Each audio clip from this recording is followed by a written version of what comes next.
di mana pembangunan peternakan ayam terintegrasi tersebut ditujukan untuk memastikan kebutuhan daging ayam dan telur untuk program makan bergizi gratis agar terpenuhi. Kami, pemirsa Badan Pengelola Investasi Danantara, sepakat menyalurkan anggaran sebesar 20 triliun rupiah kepada Kementerian Pertanian untuk membangun peternakan ayam pedaging dan petelur terintegrasi di seluruh Indonesia. Ya, Menteri Pertanian Andi Amran Sulaiman mengungkapkan pemerintah telah menyiapkan anggaran sebesar 20 triliun rupiah untuk membangun peternakan ayam pedaging dan petelur terintegrasi di seluruh Indonesia. Amran mengungkapkan anggaran 20 triliun rupiah tersebut berasal dari Danantara, di mana pembangunan peternakan ayam terintegrasi tersebut ditujukan untuk memastikan kebutuhan daging ayam dan telur untuk program makan bergizi gratis agar terpenuhi. Selain itu, pembangunan peternakan ayam ini juga dilakukan sebagai langkah pemerintah untuk mensejahterakan peternak. Rencananya program ini akan berjalan pada Januari 2026.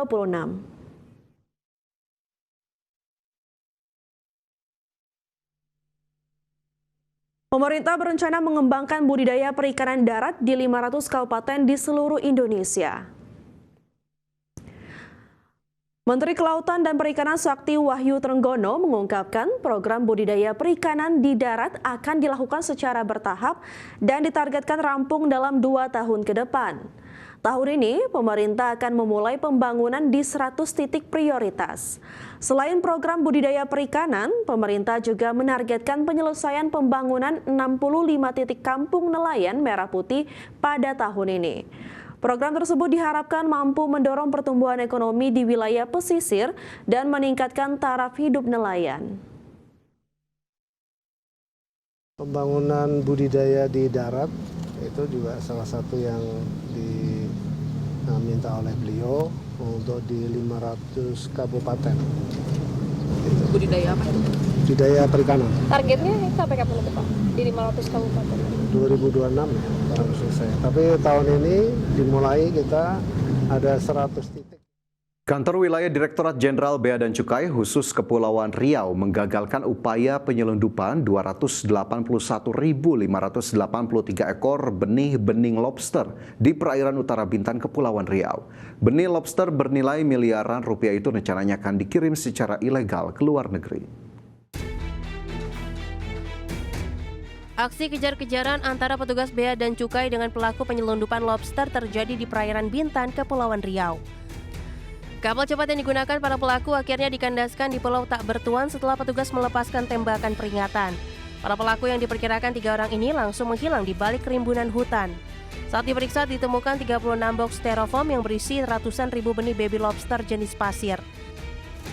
Kepala Kanwil Bea dan Cukai Kepri, Adang Nugroho Adi mengatakan, ratusan ribu benih baby lobster dibawa dari daerah Pulau Jawa dan hendak diselundupkan ke Malaysia untuk selanjutnya dikirimkan ke Thailand. Maraknya penyelundupan benih baby lobster di perairan Kepri tak terlepas dari letak geografi Kepri yang berdekatan dengan negara tetangga yakni Malaysia dan Singapura. Tingginya nilai beli di luar negeri membuat pelaku melakukan berbagai cara untuk menyelundupkan bibit lobster ke luar negeri. Kita menindak baby lobster ini di perairan utara Bintan. Ini dilakukan penyelundupan oleh high speed crab, personilnya kurang lebih 3 orang. Mereka membawa benih lobster ini ke arah luar negeri, dan kita bisa berhasil melakukan penyekatan dan penindakan. Namun mereka berhasil mengandaskan dan menghindari pengejaran kita, kemudian pelaku melarikan diri. Tapi kita masih lakukan identifikasi untuk kita lakukan segera pengejaran. Usai diamankan, seluruh barang bukti diserahkan ke Direktorat Jenderal Pengawasan Sumber Daya Kelautan dan Perikanan untuk penanganan lebih lanjut. Ada yang menegaskan bahwa praktik penyelundupan benih lobster merupakan kejahatan serius yang merugikan negara dan merusak ekosistem laut. Dari Batam, Kepulauan Riau, Gusti Yenosa, IDEX Channel.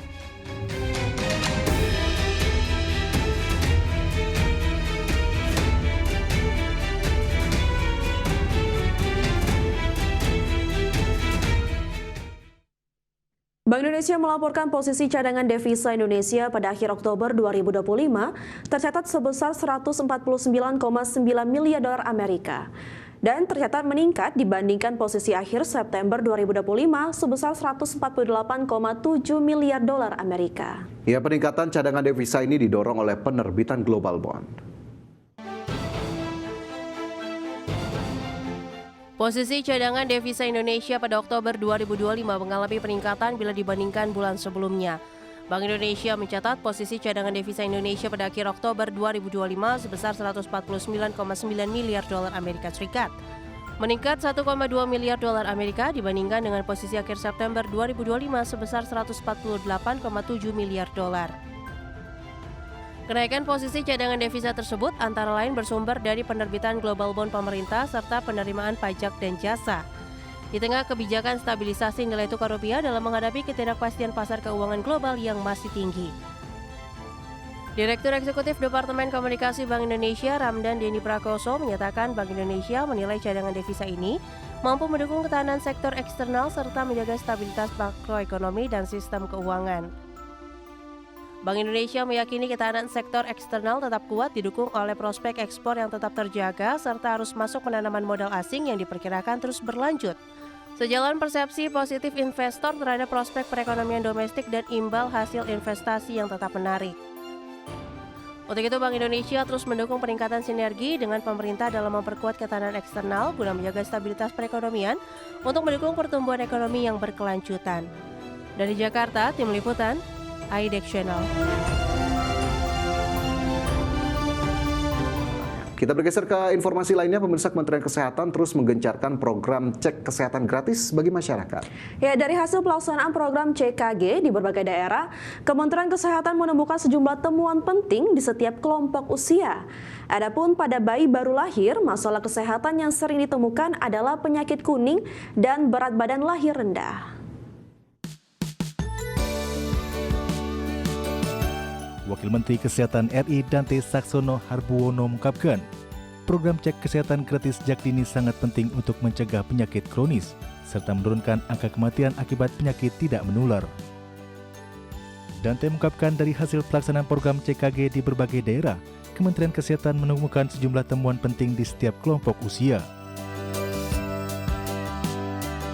Adapun pada bayi baru lahir, masalah kesehatan yang sering ditemukan adalah penyakit kuning dan berat badan lahir rendah.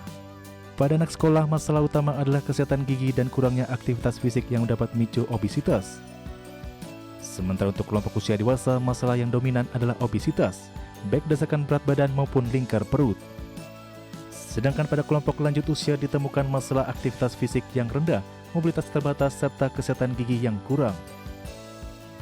Beberapa temuan penting yang sudah didapatkan dari cek kesehatan gratis itu pada usia baru bayi lahir itu ke bilirubin yang tinggi atau badannya bayinya kelihatan kuning, itu yang paling menonjol. Yang kedua itu karena berat badan lahir rendah, itu yang kedua.